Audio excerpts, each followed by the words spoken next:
السلام عليكم. ولا تقل بلسانك إلا معروفا. بەم زمانەت هیچ شتێک دەرمەبڕە، هیچ قسەیەک مەکە ئللا قسەیەکی چاکە نەبێ. من كان يؤمن بالله واليوم الآخر، هەر کەسێک لە ئێوە باوەڕی بەخوا و بە ڕۆژی قیامەت هەیە، فليقل خەیرا، با قسەی چاکە بکە، ئەو لیەصمت، ئەگەر قسەی چاکەت نەزانی بێدەنگ بە. پێغەمبەر عليه الصلاة والسلام ئەفەرمێ: من يتوكل لي ما بين لحييه وما بين رجليه أتوكل له الجنة. أفرمي هر كسي كفالتي نێوان دوو لێو و نێوان قاچەکانیم بۆ بکات، منیش کەفالەتی بەهەشتی بۆ بکەم.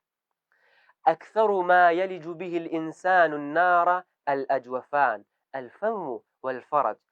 ئەو شتەی کەوا زۆرترینی خەڵک ئەباتە ئاگری دۆزەخەوە، پێغەمبەر عليه الصلاة والسلام فەرمێ دەم و دامێنە.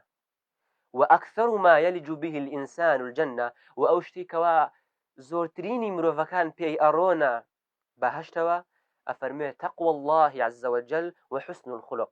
تقوى وخوباريزية للسنوركان إخواي قولا لقل روش جوانيا. يوم تشهد أرجلهم، يوم تشهد عليهم ألسنتهم وأيديهم وأرجلهم بما كانوا يعملون. لروجي قيامتا ئەم ئەندامانە دێن ئەبنن بە شایەت بەسەرتەوە، زمانن دێ ئەبێ بە شایەت بەسەرتەوە. هەر قسەیەکی غەڵەتت پێی کردبێ لە ڕۆژی قیامەت دێت و ئەبێتە شایەت بەسەرتەوە. بەو دەستانت هەر کارێکی خراپت کردبێ بە موبایلەکەت، لە نەفرێکت دابێ، لە مناڵەکەت دابێ، بە هەر شێوەیەک لە ڕۆژی قیامەت دێ ئەبێ بە شایەت بەسەرتەوە. و ئەرجولهم، و بەو پێیانەت بۆ هەر جێیەکی خراپ ڕۆیشتبی لە ڕۆژی قیامەتە دێ و ئەبێ بە شایەت بەسەرتەوە. سفيان كوري عبد الله ثقافي أفرميه: قلت يا رسول الله، وتم أي بيغمبري خو عليه الصلاة والسلام، ما أخوف ما تخاف علي، تو لتيزور لمن أترسي بيغمبر عليه الصلاة والسلام. فأخذ بلسان نفسه، زماني خوي در هنا وقرتي، ثم قال هذا زور لمت أترسم. بيغمبر عليه الصلاة والسلام أفرمي: لا يستقيم إيمان عبد حتى يستقيم قلبه. أفرمي عليه الصلاة والسلام: لا يستقيم إيمان عبد، إيماني هيت كسيك تواو ريك نابي الراستر نابي حتى يستقيم قلبه، حتى وكو ضلي الراستر نابي. ولا يستقيم قلبه، وضليش الراستر نابي حتى يستقيم لسانه، حتى وكو زمان الراستر نابي. ولا يدخل الجنة رجل، پیاوێک ناچێتە بەهەشتەوە، لا يأمن جاره بوائقه، کەوا جیرانەکانی لە زمان پیسی ئەمین نەبن، لە زمانی ئەمین نەبن. ئەبوو موسای ئەشعەری فەرمێ: گفتم قلت يا رسول الله عليه الصلاة والسلام، فەرمووم ئەی پێغەمبەری خوا عليه الصلاة والسلام، أي المسلمين أفضل، کامە مسلمانە باشترینی مسلمانەکانە؟ پێغەمبەر عليه الصلاة والسلام فەرمووی: من سلم المسلمون من لسانه ويده. ئەو کەسە باشترینی مسلمانانە کەوا مسلمانان لە زمان و لە دەستی ئەمین بن، لی نەترسن. کراما کاتبین، مەلائیکەتانێک لە سەر شانەکانمان وەستاون و ئەنووسن، هەرچیەک بڵێ بەو زمانەت ئەو مەلائیکەتانە ئەینووسن. يعلمون ما تفعلون، هەر شتێک بکەی، هەر شتی ئەنجام بدەی، ئەم دوو مەلائیکەتە ئەینووسن. بيغمبر عليه الصلاة والسلام فرمي: لا تكثر الكلام بغير ذكر الله، زور قسمكا إلا ذكر إخواي قول النبي، فإن كثرة الكلام بغير ذكر الله تعالى، زور قصة كردن أقرهات وياد ذكر إخواي قول النبو، قسوة للقلب، دل رقأكات. وإن أبعد الناس من الله، أفرمي دورتريني خلق لخواوا القلب القاسي، أو نفرية أو كسية كوا ضلي رقع.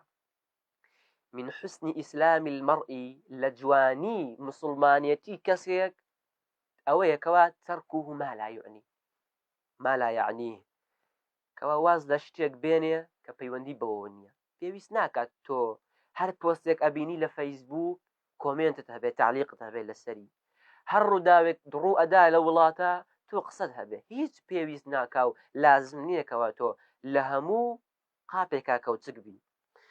پیغمبر عليه الصلاة والسلام أفرمي إن العبد لا يتكلم بالكلمة من سخط الله تعالى لا يلقي لها بالا. أفرمي بندير سأكا گوێ پێ نادا قسەکەی چییە، هەر ئەیکا و گوێ بە ماناکەی و بە ئاخرەتی نادات. ئەفەرمێ هیچ گوێی پێ نادا و یەهوی بها فی جەهەنەم، ئەم قسەیە بەرەو جەهەنەمی ئەبا پەنا بەخوا. إذ يتلقى المتلقيان عن اليمين وعن الشمال قعيد. دوو مەلائیکەت لە لای ڕاست و لە لای چەپت هەن، هەرچیەک بکەی ئەوان ئاگایان لێ و ئەینووسن. أفرمي پیغمبر عليه الصلاة والسلام أم ياخد خواهي قولة أفرمي ما يلفظ من قول إلا لديه رقيب عتيد. هيج قصيرك نية بزمان تا دربية بدم تا بيت الدروة إلا أمدو ملائكة آقايا ليو تاو ديرن بسرتو أينوسن. پیغمبر أفرمي عليه الصلاة والسلام إذا أصبح ابن آدم كاتك بني آدم مروفيك بياني أكاتوا فإن الأعضاء كلها تكفر اللسان. همو ئەعضاءەکانی ئەندامەکانی لاشە ئەکەونە قسەوتن بە زمان. چی ئەڵێن؟ ئەڵێن اتقی الله فينا، تەقوای خوای بگرە، خوا بکە ئەی زمان. فإنما نحن بك، ئێمە بەسراوینەتەوە بە توو. فإن استقمت استقمنا، ئەگەر تۆ ڕاستەڕێ بووی ئێمەش ڕاستەڕێ ئەبین. وإن اعوججت اعوججنا، و ئەگەر تۆ خوار و خێز بوویت و هەڵەت کرد ئێمەش بەدوای تۆیە خوار و خێز ئەبین و هەڵە ئەکەین. عبدالله کوڕی مەسعود ئەفەرمێ ڕەزای خوای گەورەی لێبێ والذي لا إله غيره ما على ظهر الأرض شيء أحوج إلى طول السجن من لسان. ئەفەرمێ هیچ شتێک نابینم لەسەر زەویە کەوا وا پێویست بکە زۆر سجن بکرێت بێزگە لە زمان. يعني ئەفەرمێ زمان لە هەموو شتێک پێویستی زیاترە بەوەی سجنی بکەین. عبدالله کوڕی مەسعود دووبارە ئەفەرمێ أنه لبى على الصفا، پیغمبر عليه الصلاة والسلام كاتب بسر صفايا أروي ثم قال يا لسان، پاشان فرموي أي زمان قل خيرا تغنم، قصي خير بك پادهاش أدريتوا، دولمان أبي قازانج أكي أو يصمت تسلم، يعني بيدنك با سلامت أبي من قبل أن تندم، بيش أوي پشیمانی بي.